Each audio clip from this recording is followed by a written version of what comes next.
everybody, welcome back to my channel, and today I'm going to be doing an October TBR halfway through the month.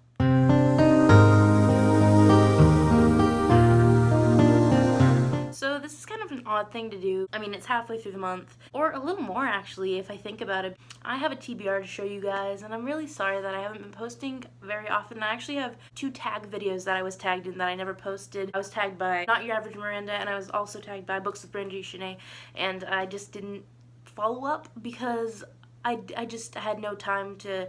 I mean, I made the videos, I never edited them or anything. Like, I have them right now. I just have them. I planned to edit them and post them, but I just never did because of everything that's been going on, school. I mean, it's just been crazy, and I haven't even read that much since I last saw you guys. I feel like I've only read like 4 books, and that was literally, I think, at the end of summer around that time period, but now we just have all that out of the way. I'm really excited that I'm making another video because I just feel like I'm back in the mood to make more videos. I feel like that was just a dead period. I was just really focused on school, and now I feel like I'm in the rhythm again, so I'm kind of good with it. So I actually just sorted everything, so let's just get into it. Fall is just a great time to read old books that you've read before but you just never got into, to read books that deal with kind of like a magical element. You know, fall is a great time to sit down with a blanket and like a nice coffee or hot chocolate.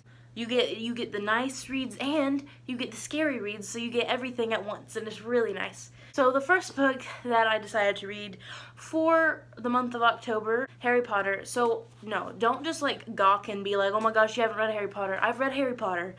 Rereading Harry Potter. I love Harry Potter. Pretty much everybody knows what Harry Potter is about. If you don't, then where were you? Because this has been a thing forever. Just read it. I'm going to get more into Harry Potter. Don't get all mad if I don't read Harry Potter by the end of the month, because I've already read it. I know what happens. I'm not really going to say much about it because, again, I hate spoiling things, so just check it out if you've never read it. But I'm just going to hope that you know what it's about, or that you've at least heard the name. Now we're going to move into the more, I guess I can call them crime-ridden book, really, I guess. It's like more of a investigative mystery, and that's perfect for October, I feel like. It's not too scary, you know. It says you'll start sleeping with the lights on, but I'm just gonna disregard that because I don't think it's gonna be that scary. It's probably gonna be something that goes super deep, but like I don't even, like, it happens and then afterwards and I'm like, oh gosh, that was insane. That's probably what's gonna happen. But the book that I am talking about is Night Film by Marisha Pessl. Oh man, I'm so excited to read this book. I've been wanting to read this book for so long because I've been seeing a bunch of booktubers recommend this book for Halloween and for October and that sort of thing. The way they described it looked so good, and I read the blurb, and I also got to read the prologue before the chapter 1 before I bought it, so I did that, and I absolutely was like, what happens next? It's just crazy. It's like, what? And then you're like, I want to know what happens next. I'm actually probably on page 40 right now. I think I'm around page 40. I'm on chapter 6 or 5 or 6, I'm pretty sure. This is about this girl named Ashley Cordova. She's like really gifted, and she's the daughter of a filmmaker who makes really scary movies. So basically she's found dead in an abandoned warehouse, and her death is ruled a suicide because it just, all signs kind of point to yes. But the main character, Scott McGrath, does not think so. But okay, see, the thing is, not many people want him to investigate. He's just a journalist. He lost his job because he said something about Cordova, and he got fired from 2 of his jobs. He's a writer. He's really good at it too, but since he said that, he got fired from a few things, and he's gonna find out these crazy mysteries and crazy things that happen, and I'm so excited. So these next 2 are going to be kind of end of the world. I'm actually not gonna read them both. Like this month, I'm probably just gonna pick between the 2, and I think I know which one. So it's either Compound or Endgame, and I think I'm pointing more to Endgame because it just looks like something I would really want to read first. These are just end of the world kind of post-apocalyptic books. I like that kind of book. So next 2 books are both YA books that I feel like kind of fit in October because they have traditional Halloween monsters like vampires and werewolves and that sort of thing. That's Days of Blood and Starlight by Laini Taylor and City of Lost Souls by Cassandra Clare. This is book 5 of the Mortal Instruments series, and this is book 2 of Daughter of Smoke and Bone trilogy.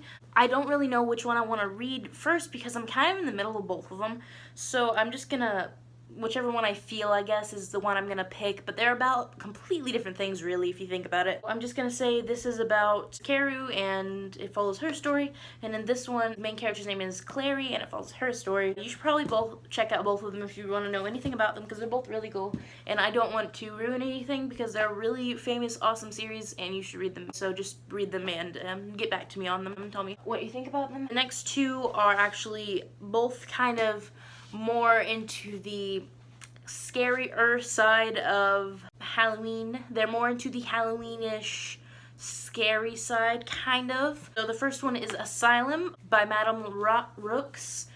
I don't know anything about this, it just looks kind of creepy to me, so I feel like this is more of a traditional Halloween novel kind of thing.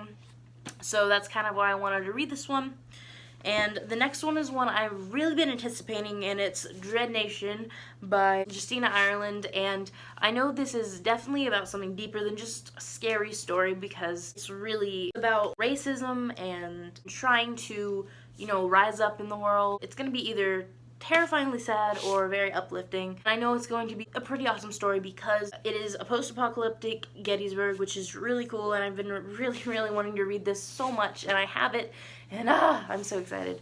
So this is definitely on the top of the TBR, just like Night Film. Both of them are on the top of the TBR because I really wanted to read these more than anything. Okay, so the last two books are definitely more traditional for October, Halloween, and they're definitely books that I've been trying to read recently. So the first one is Frankenstein by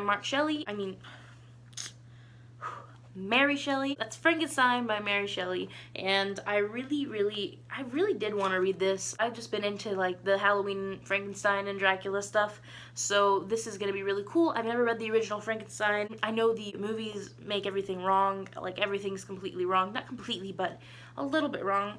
I'm really excited to see what the differences are. I want to read this because I want to know everything about Frankenstein. And the very last book is definitely one of great importance in the horror community. And it's not just the book, it's definitely the author, and you can probably guess who it's gonna be by. The last book on my TBR is Salem's Lot by Stephen King. I wasn't really planning on reading this month, but then I saw it in my closet and I was like, oh, I never read that, I have to read it. The only problem is that it's giant, and I'm not sure if I'm gonna have enough time this month to read it, but I can go on into November if I need to. I've really wanted to read this for a long time. I also have The Shining up in my closet, but I was like, should I read it? Should I not? I don't know. It doesn't look that interesting. I kind of know what it's about, but it's not really interesting to me. If you guys love The Shining and you think I should read it and you think it's amazing and you think I would really like it, please comment down below and tell me what you think about it, and I will get to it if you guys think it's important, because I don't know much about it. But Salem's Lot, this is one of my brother's favorite books. He's into Stephen King a lot, and I'm really excited to read this and be able to talk to him about it, and I'm really excited for all these books, really. This is gonna be so great. So yeah, I really don't have anything else to say. That was a lot of books. Thanks for watching my video, guys. Make sure to like, subscribe, and comment down below if you liked what you saw. Hit that notifications bell to be notified as to when I post new videos. So other than that, that's pretty much it. Bye, guys.